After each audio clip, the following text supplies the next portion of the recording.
A long time ago, there was a great and powerful king named Nebuchadnezzar, ruler of Babylon, the strongest empire in the world at the time. His city was beautiful, full of tall buildings, hanging gardens, golden temples, and wide streets. People feared him. Kings obeyed him. Nebuchadnezzar believed he was invincible. But God wanted to teach him a lesson. One night, Nebuchadnezzar had a strange dream. It troubled him so much that he couldn't sleep. He called all his magicians, wise men, and fortune tellers. "I had a dream," he said. "Tell me what it means." But the dream was confusing, and none of them could explain it. Then someone remembered a young Hebrew man named Daniel, a servant of the Most High God. He had the gift of understanding dreams. When Daniel stood before the king, he prayed silently, asking God for wisdom. The king said, "I saw a large statue. Its head was gold, its chest was silver, its belly was bronze, its legs were iron, and its feet were a mix of iron and clay." Then a stone, cut without human hands, struck the statue and crushed it. The statue turned to dust. But the stone became a great mountain. Daniel said, "God has shown you the future. You, O king, are the head of gold. After you, weaker kingdoms will rise. Then others, until the last one is divided and fragile like iron mixed with clay. But God will set up a kingdom that will never be destroyed. That's the stone you saw. It represents God's eternal kingdom." Nebuchadnezzar was amazed. He bowed before Daniel and said, "Truly, your God is the Lord of kings." He promoted Daniel and gave him great gifts.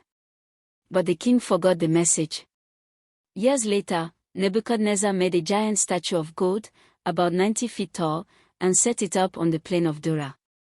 Then he ordered all people to bow and worship the statue when the music played. But 3 Hebrew men, Shadrach, Meshach, and Abednego, refused. "We will never bow to an idol," they said. Furious, Nebuchadnezzar shouted, "Hit the furnace 7 times hotter and throw them in." The fire was so hot it killed the soldiers who threw them in. But when the king looked into the furnace, he saw 4 men walking inside, unharmed. "Didn't we throw 3 men?" he cried. "The 4th looks like a son of the gods." He called them out. Not a single hair on their heads was burned. The king declared, "No God can save like this. Praise be to the God of Shadrach, Meshach, and Abednego." But still, his heart remained proud. One night, Nebuchadnezzar had another troubling dream. He saw a huge tree that reached the sky. Birds nested in it. Animals rested under it. But a messenger from heaven said, "Cut down the tree. Leave only the stump. Let the man's mind be changed into that of an animal for 7 years, until he learns that God rules over kingdoms." Daniel explained, "O king, the tree is you. You are strong and great, but because of your pride, you will lose your kingdom. You will live like a wild animal until you understand that God is in control." Daniel begged him, "Please change your ways. Be kind to the poor. Honor God." Nebuchadnezzar listened, but he didn't change. 12 months later, he walked on the roof of his palace and said proudly, "Look at this great Babylon I have built. By my power and for my glory."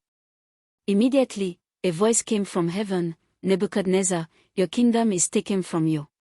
That very hour, the king lost his mind.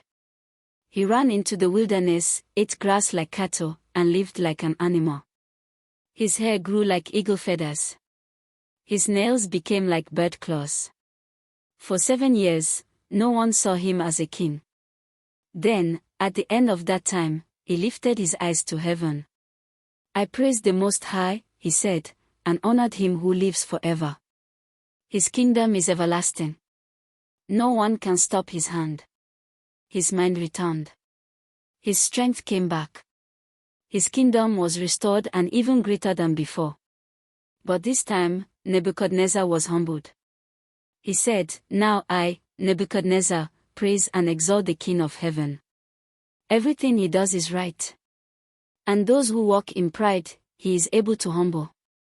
Nebuchadnezzar's story teaches us, no human power is greater than God's.